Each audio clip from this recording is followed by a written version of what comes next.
Friends, hello everyone! Today we are reviewing the Thunderbolt 4 dock station by Hagibis. I'm not exactly sure how to pronounce this brand, but I will just call it Hagibis. It comes in box like this. Here is a really nice looking logo. The dock station itself is made of ABS plastic. Soft touch plastic on top, and here is a regular ABS plastic. But the build quality is pretty good. And right under the plastic is an aluminum heatsink. It's an interesting design choice to hide the heatsink under the plastic. I don't know how much this improves cooling efficiency, but I think it doesn't really help the cooling process. But beneath the plastic is an aluminum heatsink, which features these specific cutouts to cool down the internals of this Thunderbolt hub or dock station.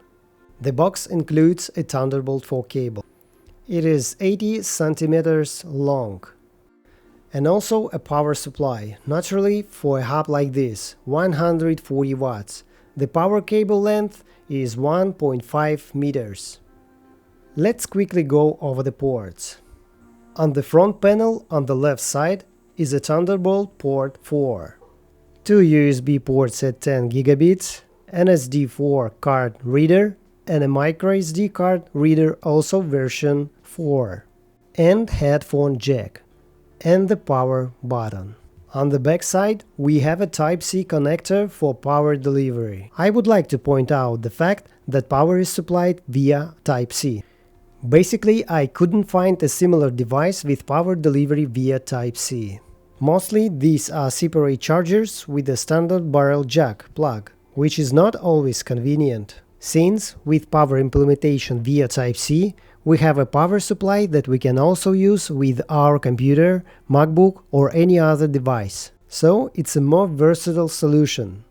Next, we have a USB-A port version 2.0 to connect a mouse or keyboard, a 2.5 gigabit LAN port, HDMI 2.1, supporting resolution up to 8K at 30 frames per second. Another Thunderbolt port and an output to our host. This is to a laptop or computer. The device is quite heavy and the build quality is pretty good. Unfortunately, there are no exposed screws to disassemble this case. I don't see any, so possibility opening this device will be quite difficult. So I won't be opening it up.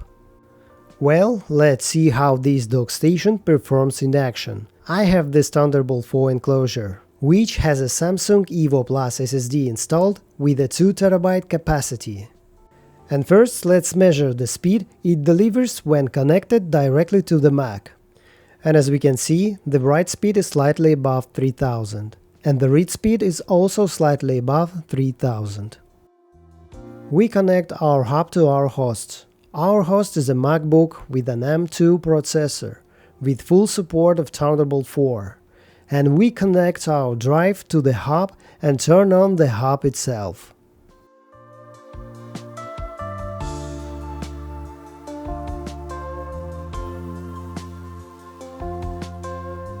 The drive was recognized perfectly, and we start the test. And as we can see, the write speed is 2400, read speed 2700 to 2800, not critical, but the speed unfortunately dropped. Here, the write speed has recovered to 2700, and the read speed is also 2700, with a little extra, 2700 to 2800. So a loss of about 200 megabytes per second. Now let's see how connecting an external monitor will affect the speed at 4K 60 frames per second, and we connect the external monitor via HDMI. As we can see, when connecting the external monitor, the write speed drops significantly from 2700 to 2100 to 2200, but this particularly does not affect the read speed at all. That's the pattern here. Also, I have a 10 gigabit USB-A cable that come included with an external Samsung SSD T7. And let's see how it works on this cable, the 10 gigabit USB-A interface. We connect it. Write speed is 780 and read speed is 518. Quite low speeds. But this is a flaw of the T7 drive. For some reason, its read speed is quite low. I have the 4TB version. Out of curiosity, let's connect our Evo 990 Plus via this same cable. So, connected, the drive is recognized. The USB-A interface with this SSD Evo 990 Plus drive delivers these speeds. Write is 858 MB and even 870, and read is 780 MB. That's regarding the USB-A interface of this Thunderbolt hub or dock station. And out of curiosity, let's compare what speed the 10 gigabit USB-A interface will give us on a fairly budget Ugreen hub. And as we see through Ugreen, the speed is decently higher. Write is 940 MB per second and read is 857 MB per second, even though we connected via the USB-A interface of the Ugreen hub. The speeds of a regular 10 gigabit hub are higher than those of the Thunderbolt dock station. Unfortunately, this hub does not support DDC control via HDMI. I consider this a rather serious downside because it's so convenient to control brightness from the keyboard that once you try this feature, you will never want to go into the menu every time and adjust the brightness through the monitor's menu. The Ugreen hub is quite cheap, a simple 10 gigabit one, and through it, brightness is perfectly controlled from the keyboard. Here, the monitor is connected. We go to Settings, click Check DDC support, and as we can see, DDC channel available, meaning there is support for brightness control from the keyboard, and here everything works and functions perfectly. Unfortunately, this hub does not have this feature, but for now I started a loop test with a full load via Blackmagic disk speed test of the SSD drive, and the monitor is connected accordingly. Also, charging is running at nearly 50 watts to the laptop through this adapter and through the hub. And accordingly, we will see after a certain short amount of time how much it heats up. And while we are running a stress test for temperature heating, I will evaluate the quality of the audio codec in this DAC using these wonderful studio headphones. As for the audio output quality, unfortunately the sound is somewhat harsh. You can feel some pronounced sibilance, and of course a simple dongle for literally $10 just absolutely destroys this audio output on this hub. So it's not even really surprising that they put some very simple cheap digital to analog converter here. Well, our laptop is almost charged, and let's see how much the hub has heated up.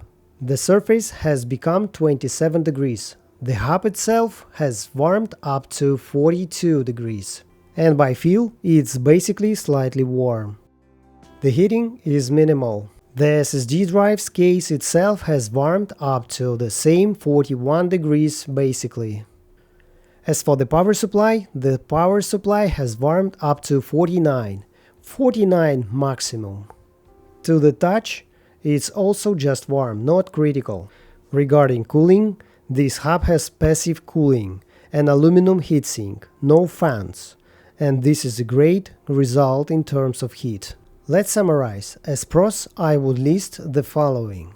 First, power delivery to the dock station is successfully implemented via the Type-C connector. It uses a compact, yet quite powerful, universal power supply. Competitors' power supplies are often comparable in size to the hub itself or even larger, and they connect via a separate DC jack. Secondly, the passive cooling system is well implemented. The device operates completely silently, without unnecessary noise. It's also worth noting the smart layout of the ports. The main connectors are logically distributed on the sides. Frequently ones are moved to the front panel, and less demanded ones to the back. And about the cons, the main drawback for me is the lack of ability to adjust monitor brightness from the keyboard via DDC-CI when connected via HDMI. Furthermore, I would point out the comparatively low speed on the 10 gigabit per second USB-A ports, and also a noticeably drop in speed for Thunderbolt, especially when the monitor is connected.